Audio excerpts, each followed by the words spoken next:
ونعوذ بالله من شرور أنفسنا ومن سيئات أعمالنا من يهده الله فلا مضل له ومن يضلل فلا هادي له ونشهد أن لا إله إلا الله وأشهد أن محمدًا عبده ورسوله أما بعد فإن خير الحديث كتاب الله وخير الهدي هدي محمد صلى الله عليه وسلم وشر الأمور محدثاتها وكل محدثة بدعة وكل بدعة ضلالة وكل ضلالة في النار.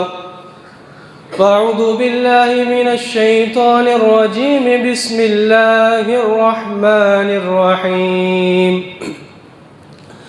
قاف والقرآن المجيد بل عجبوا أن جاءهم منذر منهم وقال الكافرون هذا شيء عجيب أئذا متنا وكنا ترابا ذلك رجع بعيد قد علمنا ما تنقص الأرض منهم وعندنا كتاب حفيظ بل كذبوا بالحق لما جاءهم فهم في أمر مريج أفلم ينظروا إلى السماء فوقهم كيف بنيناها وزيناها وما لها من فروج والأرض مددناها وألقينا فيها رواسي وأنبتنا فيها من كل زوج بهيج تبصرة وذكرى لكل عبد منيب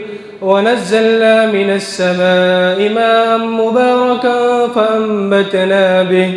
فأنبتنا به جنات وحب الحصيد والنخل باسقات لها دلع نزيد رزقا للعباد وأحيينا به بلدة ميتا كذلك الخروج كذبت قبلهم قوم نوح وأصحاب الرس وثمود وعاد وفرعون وإخوان لوط وأصحاب الأيكة وقوم تبع كل كذب الرسل فحق وعيد أفعينا بالخلق الأول بل هم في لبس من خلق جديد. وقال الله تبارك وتعالى بسم الله الرحمن الرحيم يا أيها الذين آمنوا اتقوا الله حق تقاته ولا تموتن إلا وأنتم مسلمون يا أيها الناس اتقوا ربكم الذي خلقكم من نفس واحدة وخلق منها زوجها وبث منهما رجالا كثيرا ونساء واتقوا الله الذي تساءلون به والأرحام إن الله كان عليكم رقيبا يا أيها الذين آمنوا اتقوا الله وقولوا قولا سديدا يصلح لكم أعمالكم ويغفر لكم ذنوبكم ومن يطع الله ورسوله فقد فاز فوزا عظيما. وقال الله تبارك وتعالى في موضع آخر بسم الله الرحمن الرحيم اهدنا الصراط المستقيم صراط الذين أنعمت عليهم غير المغضوب عليهم ولا الضالين.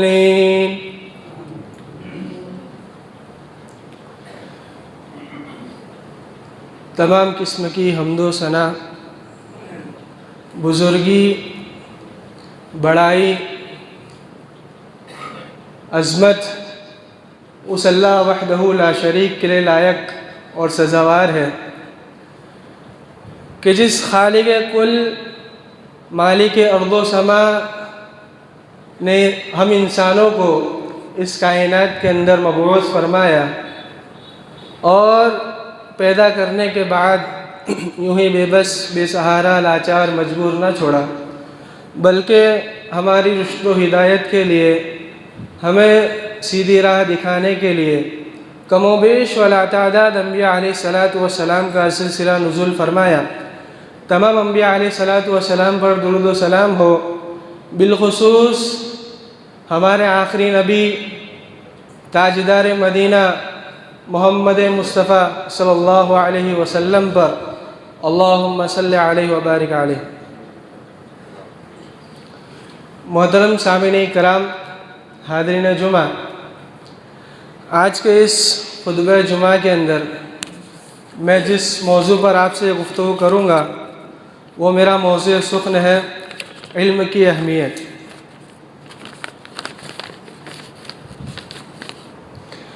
محترم سامعین کرام، ابھی میں نے آپ کے خطبہ مسنونہ کے بعد آپ کے سامنے سورہ فاتحہ کی آخری 3 آیتیں تلاوت کر فرمائی۔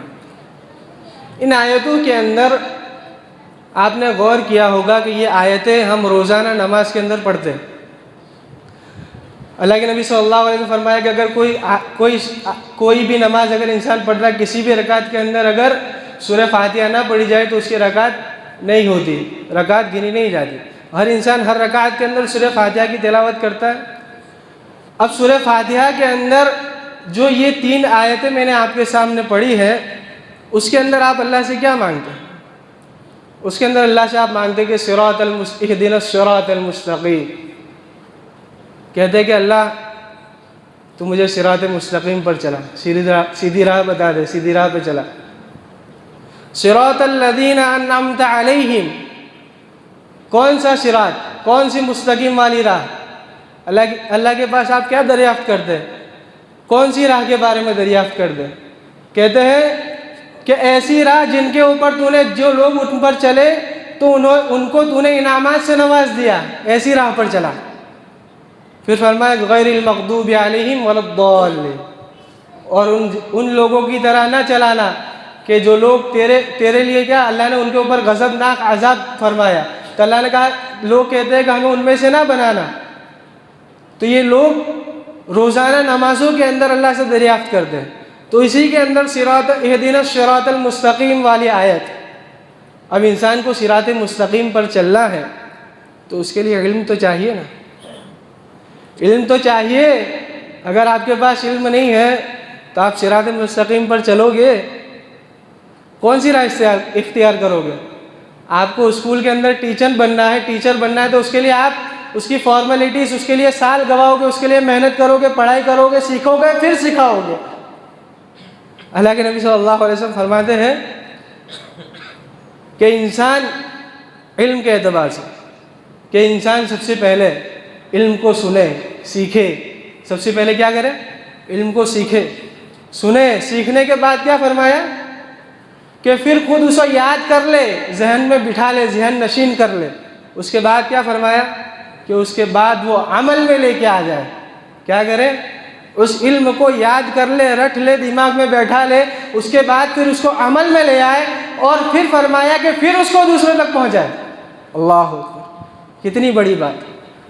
اللہ کے نبی صلی اللہ علیہ وسلم فرماتے ہیں کہ پہلے سیکھنا ہے، پھر اس کے بعد اسے سمجھنا ہے، یاد کرنا ہے، پھر اس کے بعد اس کے اوپر خود پہلے عمل پیرا ہونا ہے، پھر لوگوں تک اس بات کو پہنچا دینا ہے کہ یہ بات اللہ کے نبی صلی اللہ علیہ وسلم نے کہی ہے۔ اللہ اکبر۔ تو اہدنا الصراط المستقیم، جب آپ نماز کے اندر اللہ سے یہ طلب کرتے ہو، یہ مانگتے ہو کہ اللہ تو ہمیں صراط مستقیم پر چلا، تو اس کے لیے آپ کے پاس علم دین کا ہونا بہت ہی ضروری ہے اور لازم ہے۔ اگر آپ کے پاس صراط مستقیم کا علم نہیں تو آپ صراط مستقیم پر نہیں ہیں۔ ایک حدیث اللہ کے نبی صلی اللہ علیہ وسلم کی، عن جابر ابن عبداللہ رضی اللہ تعالی عنہ قال ان النبی صلی اللہ علیہ وسلم فخط خطا وخط خطين عن يمينه وخط خطين عن يساره ثم وضع يده في خط الأوسط فقال هذا سبيل الله ثم تلا هذا الآية وأن هذا صراط مستقيما فاتبعوا ولا تتبعوا السبل۔ ابن ماجہ کی حدیث ہے، حضرت جابر رضی اللہ تعالیٰ عنہ ارشاد فرماتے ہیں، کہتے ہیں کہ اللہ کے نبی صلی اللہ علیہ وسلم کے پاس ہم بیٹھے ہوئے تھے، اللہ کے نبی صلی اللہ علیہ وسلم نے زمین پر ایک لکیر بنائی، سیدھی لکیر کھینچی، اس کے بعد فرمایا کہ وقت تخطین عن یمینہ، اس کے داہنی جانب 2 لکیریں کھینچی، وقت تخطین عن یسارہ، اس کے بائیں جانب 2 لکیریں کھینچی، ٹوٹل کتنی لکیریں ہو گئی؟ ایک سیدھی اور اس کے بعد 2 دائیں بائیں جانب، ٹوٹل 5 لکیریں ہو گئی۔ اللہ کے نبی صلی اللہ علیہ وسلم نے 5 لکیریں کھینچی، پھر صحابی سے پوچھا، صحابی کو کہا، اللہ کے نبی صلی اللہ علیہ وسلم فرماتے ہیں ثم وضع یدہ فی خط الاوسط، کہ یہ جو سیدھی لکیر جو جا رہی ہے وہ کیا ہے؟ یہ میری راہ ہے، یہ اللہ کی راہ ہے، یہ صراط مستقیم ہے۔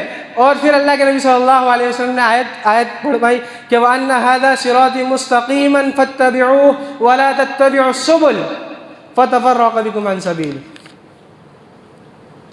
کیا فرمایا کہ یہی سیدھی لائن ہے، یہی وہ لائن ہے۔ اللہ خود کہتا ہے کہ وَأَنَّ هَذَا صِرَاطِي مُسْتَقِيمًا، کہ یہ جو لائن جاری ہے یہی سیدھی راہ ہے، یہ جو راستہ ہے۔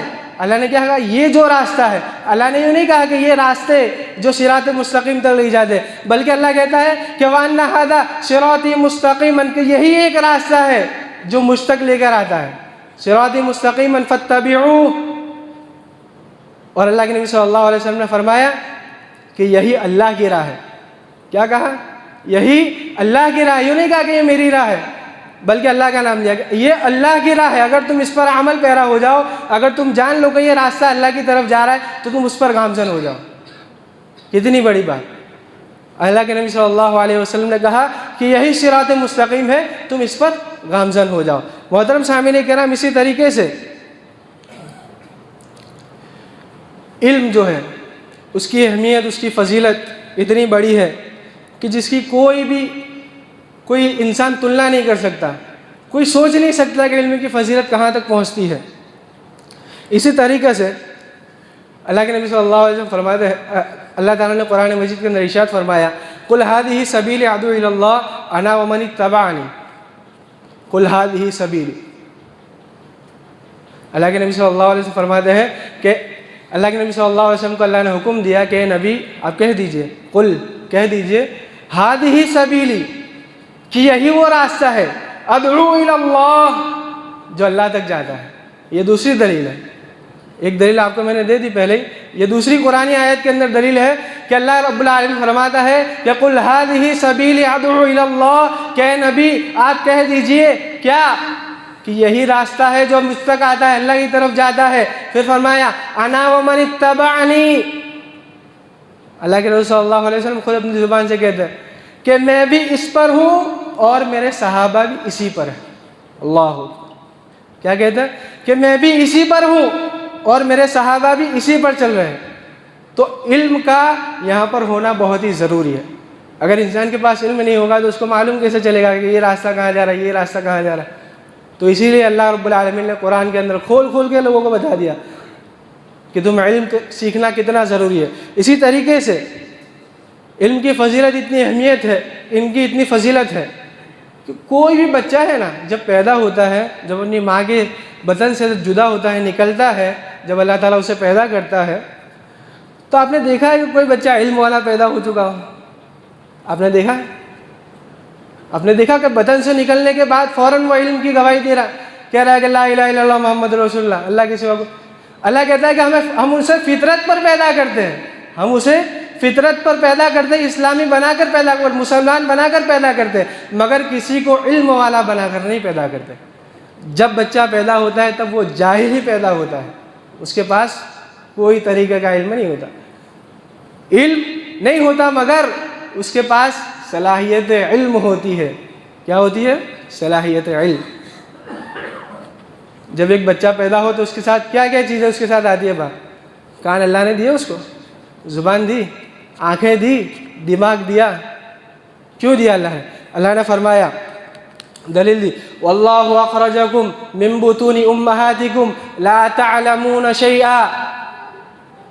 اللہ کہتا ہے کہ جب ایک بچہ پیدا ہوتا ہے، واللہ اخرجکم من بطون امہاتکم، جب اس کی ماں سے نکلتا ہے، ہم اس کو پیدا کرتے ہیں، لا تعبدون شیئا، اسے کسی بھی چیز کے بارے میں معلوم نہیں ہو، کسی بھی چیز کے بارے میں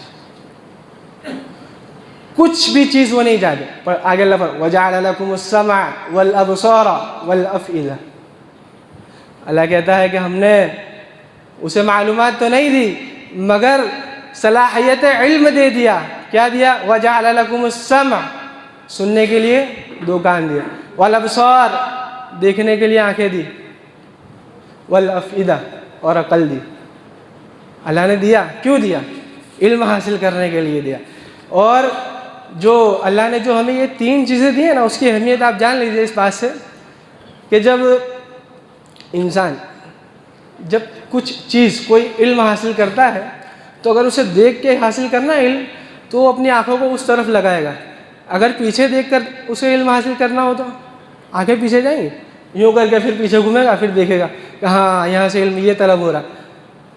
پھر اس کے بعد اگر اسے دائیں جانب سے علم مل رہا ہے تو وہ دائیں جانب دیکھ کر علم لے گا، بائیں جانب مل رہا ہے تو ادھر دیکھ کر لے گا. مگر کان ایک ایسی اکیلی واحد چیز اللہ نے اسے دی کہ جو علم کے اندر سب سے بہترین چیز ہے. کوئی انسان اگر آگے سے بولتا ہے تو کانوں سے آواز آ جاتی ہے، کانوں سے آواز آ رہی ہے سامنے والے کی، دائنے والے کی، بائیں والے کی، پیچھے. تو علم کے اندر سب سے بہترین چیز اگر اللہ نے کسی کو بخشی ہے تو اس کے لیے کان ہے. اللہ نے فرمایا ختم اللہ علی قلوبہم وعلی سمعہم. کیا فرمایا؟ ختم اللہ علی قلوبہم وعلی سمعہم. اگر ہم اس کے قلب کو، اس کے دل کے اوپر مہر لگا دے، بند کر دے، اور اس کے کانوں کے اندر ہم مہر لگا دے تو وہ سن نہیں سکتا. اور اگر کوئی سن نہیں سکتا تو اس کے پاس علم آئے گا کہاں سے؟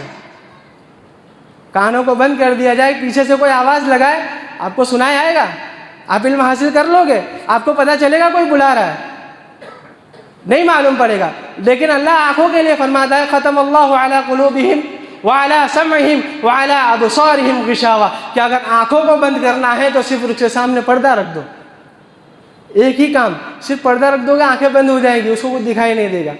تو کانوں کے لیے مہر ہے، جس طریقے سے دل کے اوپر مہر لگائی جاتی ہے، اللہ کہتا ہے اسی کے طریقے سے اگر کانوں کے اوپر مہر لگ جائے تو انسان سننے سے بیکار ہو جائے گا، مطلب اسے کچھ آواز ہی نہیں آئے گی.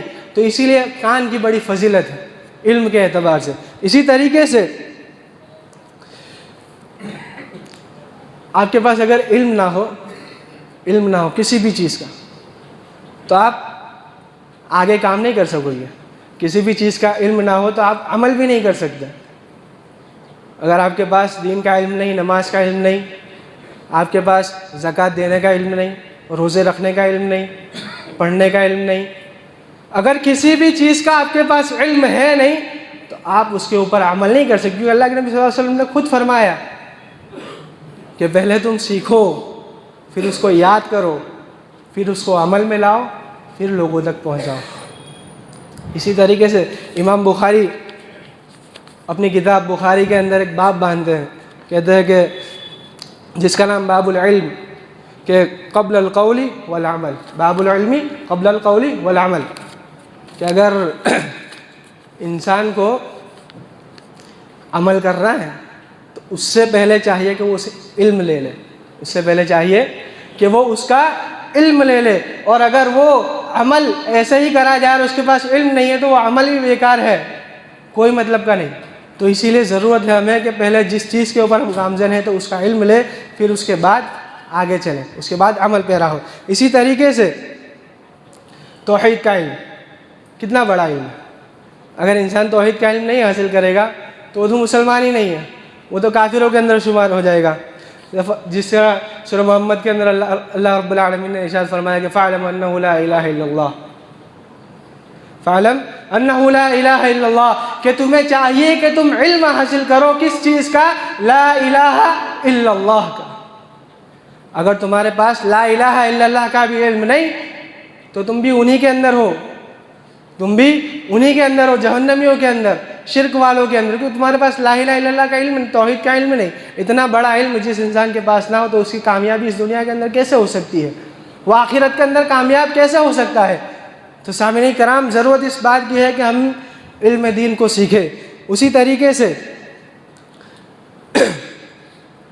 آپ اگر کسی چیز کے بارے میں سوال کرتے ہیں تو ابھی کچھ جماعتوں کے اندر یہ اٹھ چکا ہے کہ اگر آپ سوال کرتے ہیں تو آپ مقلد ہو جاتے ہیں. کیا ہو جاتا ہے؟ مقلد. آپ کو مقلد کا لقب دے دیا جاتا ہے کہ آپ ہم سے سوال نہ کرو, ہم نے جتنا بولا اتنا سن لو اور اس پر عمل کر لو. جبکہ اللہ کے نبی صلی اللہ علیہ وسلم کے زمانے کے اندر ایک حدیث کے اندر ابو ہریرہ رضی اللہ تعالیٰ عنہ اللہ کے نبی صلی اللہ علیہ وسلم کے پاس آتے ہیں, کہتے ہیں کہ اللہ کے نبی صلی اللہ علیہ وسلم کہ کل قیامت کے دن آپ کن لوگوں کی سفارش کریں گے, مجھے جاننا ہے. تو اللہ کے نبی صلی اللہ علیہ وسلم مسکراتے ہیں, کہتے ہیں کہ ابو ہریرہ مجھے معلوم ہی تھا. کیا کہتے ہیں؟ مجھے معلوم ہی تھا کہ اتنا اہم سوال ابو ہریرہ کے سوائے کوئی نہیں کرے گا, کوئی نہیں, کیونکہ تمہارے اندر علم کی حراست ہے, تم لالچ ہو, تمہارے اندر علم کی لالچ ہے, ہمارے اندر نہیں ہے. آپ کے اندر ہے علم کی لالچ. آپ جاننا چاہتے ہو, آپ کوئی چیز اسلام کے بارے میں جاننا چاہتے ہو, آپ کو معلوم کہ ابو ہریرہ کو اللہ کے نبی صلی اللہ علیہ وسلم نے اس کے بعد کیا کیا تھا؟ آپ کو معلوم ہے؟ معلوم ہے آپ کو؟ نہیں معلوم ہوگا, کیونکہ ہماری حراست تو مال کے طور پر ہے. ہم تو مال کے پیچھے لگے ہوئے ہیں, ہم تو یہ دنیا کے پیچھے لگے ہوئے ہیں, ہماری تو یہ دنیا ہی ہے, ہمیں تو آخرت کے بارے میں کچھ جاننا ہی نہیں ہے. جبکہ ابو ہریرہ رضی اللہ تعالیٰ عنہ آ کر کہتے ہیں کہ کل قیامت کے دن کون ہے جس کے اللہ کے نبی آپ سفارش کریں گے؟ اللہ کے نبی صلی اللہ علیہ وسلم کہتے ہیں کہ ابو ہریرہ وہ آدمی ہے جو اپنے دل سے لا الہ الا اللہ پڑھتا ہے. یہاں پر بھی قلب کا ذکر کیا گیا. کس کا؟ قلب کا. انسان دل سے عمل کرے تو قابل قبول, اور نہ کرے تو کوئی نہیں. اللہ کا یہ تیرے اعمال تیرے منہ پہ مارے گئے, چل نکل یہاں سے, تیرے لیے جہنم کھلی ہوئی ہے. تو محترم سامعین کرام, ضرورت ہے کہ ہم علم کے حریص بنیں, علم سیکھنے کے حریص بنیں, علم کو سیکھیں, اسلام کو جانے کہ اسلام ہے کیا, یہ دین ہمیں کیا کہنا چاہتا ہے, یہ دین ہمیں کیا بتلانا چاہتا ہے. ہم سوچیں, غور و فکر کریں, ورنہ ہمارا بھی وہی انجام ہوگا جو جہنم کے اندر لائے جاتے ہیں. تو داروغہ پوچھتے ہیں کہ کس وجہ سے آئے ہو, تو کہتے ہیں کہ وقالوا لو كنا نسمع ونعقل ما كنا في اصحاب السعير. جب ان سے پوچھا گیا کہ تمہاری طرف کوئی ڈرانے والا نہیں آیا, تو کہیں گے وقالوا لو كنا نسمع, ہم نے اس کی بات کو نہیں سنا, نہیں مانا, اپنی منمانیاں کرتے رہے. آپ بھی اپنی منمانیاں کرو گے تو کل قیامت کے دن یہی حال ہونے والا, آپ بھی انہی لوگوں کے اندر گنے جاؤ گے. فرشتہ یہی سوال آپ سے بھی کرے گا, کہے گا داروغہ کس بنا پر آئے, تو کہو گے ڈرانے والا تو آیا تھا, کہنے والا آیا تھا, مگر ہم نے اس کی بات پر عمل نہیں کیا. سیکھا تو صحیح پر عمل میں نہیں لایا, سنا تو صحیح پر عمل نہیں کیا. تو علم کے ساتھ عمل کا ہونا بہت ہی لازم اور ضروری ہے. اسی طریقے سے ایک بات بہت ہی بہترین آپ کے سامنے رکھنا چاہوں گا کہ اب اپنے جسم کے, اپنے جو اعضاء ہیں ان کے 3 حصے بنائے. سب سے پہلے اللہ نے یہ ایک حصہ ہو چکا, یہ دوسرا حصہ اور یہ تیسرا حصہ. اللہ رب العالمین نے, آپ نے کبھی غور کیا کہ اللہ نے سر کو اوپر کیوں بنایا؟ غور کیا کبھی آپ نے؟ آپ نے کبھی سوچا کہ یہ سر سب سے اوپر کیوں اللہ نے دیا ہے؟ اس کو کیا بولتے ہیں؟ اعضائے علم. کیا بولتے ہیں؟ اعضائے علم. علم سیکھنے کی جگہ. یہاں سے انسان علم لیتا ہے کہ نہیں لیتا؟ زبان سے بھی لے سکتا ہے, آنکھ سے دیکھ کے لے سکتا ہے, دماغ سے سوچتا ہے, کانوں سے سن کے لیتا ہے کہ نہیں لیتا؟ اس کے بعد دوسرا حصہ اعضائے علم, عمل. اعضائے عمل, ہاتھ سے انسان عمل کرتا ہے, نماز پڑھتا ہے, روز ہر عمل جو ہاتھ سے کیا جاتا ہے تو اعضائے عمل اس کو نام دیا. اور تیسرا حصہ جو دیا گیا وہ کیا ہے؟ اعضائے مال. سب سے بدترین جگہ. آج انسان اعضائے علم کے بارے میں نہیں سوچتا, اعضائے اعمال کے بارے میں نہیں سوچتا, بلکہ اعضائے مال کے بارے میں سوچتا ہے. تو ضرورت ہے کہ جس گندگی کے بارے میں ہم سوچتے ہیں اسے چھوڑ دے اور علم سیکھے, علم سکھلائے, علم کو لوگوں تک پہنچائے, خود بھی عمل کرے اور لوگوں کو بھی اس کا حکم دے. اسی طریقے سے انبیاء علیہ الصلوۃ والسلام کے بارے میں کیا کبھی آپ نے, جتنے بھی انبیاء اس دنیا کے اندر آئے اللہ نے مبعوث فرمایا, کیا کبھی آپ نے ان کی دعائیں سنی ہیں؟ آپ نے کبھی غور سے ان کی دعائیں سنی؟ تمام انبیاء کرام علیہ الصلوۃ والسلام کو اللہ رب العالمین نے دعائیں سکھلائی. حضرت آدم علیہ الصلوۃ والسلام کی دعا قرآن میں موجود, حضرت نوح علیہ السلام کی دعا موجود ہے, عیسیٰ کی موجود ہے, یونس کی موجود ہے, یوسف کی موجود ہے. تمام انبیاء علیہ الصلوۃ والسلام نے دعائیں کی, مگر کیا دعائیں کی؟ کسی نے کہا اللہ میں گنہگار ہوں، کسی نے کہا اللہ مجھے معلوم نہیں تھا، مگر کسی نے یہ سوال نہیں کیا کہ اللہ تو مجھے علم دے دے۔ کیا نہیں کہا؟ کہ اللہ تو میرے علم کے اندر اضافہ کر دے۔ یہ سوال کس کا تھا معلوم ہے آپ کو؟ یہ سوال کس نے کیا تھا معلوم ہے؟ یہ سوال ہمارے نبی جناب محمد رسول اللہ صلی اللہ علیہ وسلم نے اللہ سے کیا تھا کہ وَقُلْ رَبِّ زِدْنِي عِلْمًا، کہ اللہ تو میرے علم کے اندر اضافہ کر دے۔ اللہ اکبر! کہ جس کا نبی، جس امت کا نبی یہ اللہ سے دریافت کرتا ہے کہ اللہ تو میرے علم کے اندر اضافہ کر دے، اور اس کے امتی آج یہی علم کو چھوڑ کر بھاگ رہے ہیں، اس کے پیچھے آنا ہی نہیں چاہتے، اس کو سمجھنا ہی نہیں چاہتے، سیکھنا ہی نہیں چاہتے، اس کے اوپر عمل پیرا ہی نہیں ہونا چاہتے، جبکہ اس کے بدل میں اس کے لیے جنت ہے۔